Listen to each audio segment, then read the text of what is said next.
Hello, everybody. My name is Alesh Eisner, and welcome to the Canadian Money Talk, the channel about Canadian investing and personal finance.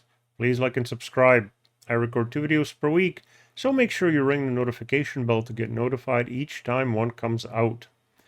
I received a question on YouTube about how to do value investment analysis. So, a value stock is either cheap or it pays a dividend, and ideally both. A value investor, including myself, looks for. Value means cheap, so the price to book might be less than 1, meaning if the company stopped its business today, its net assets per share would be worth more than the stock price, on paper at least. The price to book should be less than 1.5 under most circumstances. A low price to book suggests the company is undervalued and you could be getting into a great company at a discount. The company should also pay a dividend, ideally a 3% yield or more of the current share price in Canada, 2% yield in the US because the US companies pay less dividends as a group. The yield percentage is an indicator of financial health and stability, and they are able to pass profits on to the shareholder. As an owner, I expect to be paid, and that's why I invested. The price to earnings, or the PE ratio, should be in the teens or even single digits, definitely under the index or market average. The PE shows how much am I paying for a dollar of the company's profits, the earnings, and I don't want to pay too much. When you are paying the high double digits or triple digits PE for the company, it is trading on sentiment as people piled in on the next big thing, and there's a high expectation of future profits. Things eventually end badly most of the time. I also want the company trading at less than its fair value or intrinsic value. There are different ways to determine this value, including discounted cash flow method, and the intrinsic value can be defined as the price that the investors would be prepared to pay for the security if it was not listed on a public stock exchange. The value companies I look for don't have significant price movements, neither up nor down, because they are larger and steady enough to pay dividends, but also aren't going to double in a year. Their share price is pinned to their profits using the PE ratio, and they are steadily making profits. They are consistent year after year. Incidentally, I find valuation and fair value difficult to calculate on the companies that aren't profitable. If there is no profit, but revenue doubles in 4 years, what's the company worth?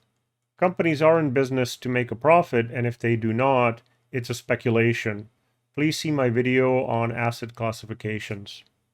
Here's some other things I look for in my value investments. The dividend payout ratio should be 40 to 60%, meaning the company pays that much of its profits in dividends. The payout ratio is the percent of earnings needed to support the dividend. In theory, at a 50% payout, a company's earnings could fall by half and still cover the dividend. This is extreme, of course. But by limiting ourselves to payout ratios of 50% or lower, we feel safer at night knowing that our income is reliable. And of course, the company is reinvesting into itself the remaining profits. Secondly, the current ratio should be more than 2, indicating that their current assets are at least twice that of their current liabilities. And if all the creditors suddenly want their money all at once, the company would not go bankrupt. The annual earnings per share growth, or the 5-year average of that, should be more than 3% to make sure the company is growing. Next, the revenue and profits should have a consistent upward trend. Because these are in growth companies, you won't get increasing growth rate for a parabolic growth, but a linear growth would be great. The 5-year dividend growth should be above 0, ideally 6 to 10% per year, which adds up over the years. Keep in mind that I locked in my dividend yield at the time of purchase, and with the 10% dividend growth rate, the yield I had locked in at the time of purchase will have doubled in 7.2 years. The company should be consistently profitable, so the PE stays above zero for at least the last 5 years. To make sure the company is of a decent size, the 1 year revenue should be more than 400 million, and the market cap should be at least 100 million for the company, but that's still tiny. The company needs to have greater than 20% return on equity, where return on equity equals profits divided by assets minus liability, to show that management is allocating and using capital wisely. An indicator of debt is the debt to equity ratio. I want it to be under 1. Anything over that means that more of their assets were purchased by borrowing than through investor money, which will be a burden if interest rates are high.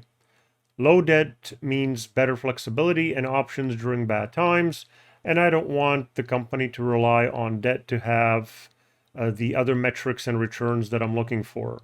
The debt multiplies profits and increases the return on equity, but drags on the company and creates greater risk.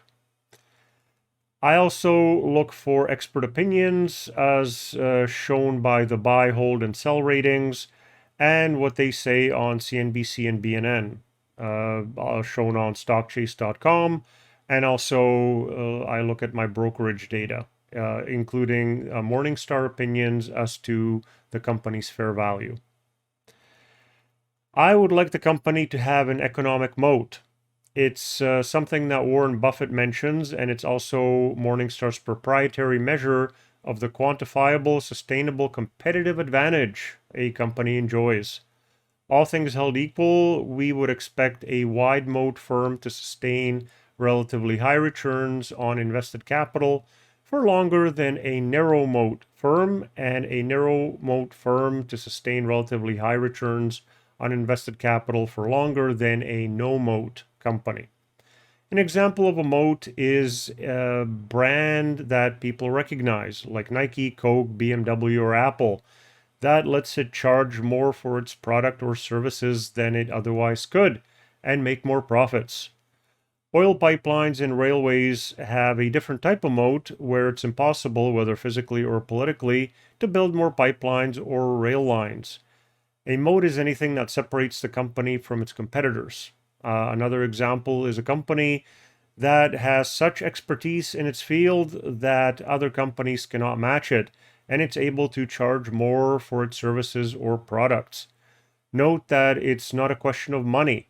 A moat is a quality that money cannot easily buy.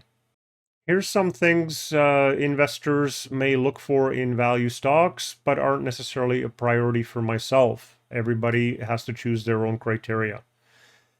So look for free cash flow, meaning they have paid their cash expenses and there is money left over.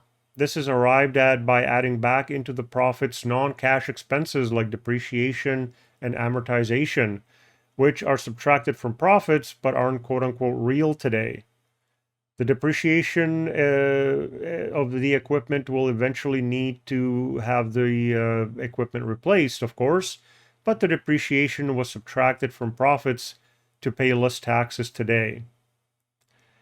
It's the cash flow that can determine whether the company can pay its dividends as well. So look for the dividends being at least 3 times covered by cash flow. I do look at this myself, by the way.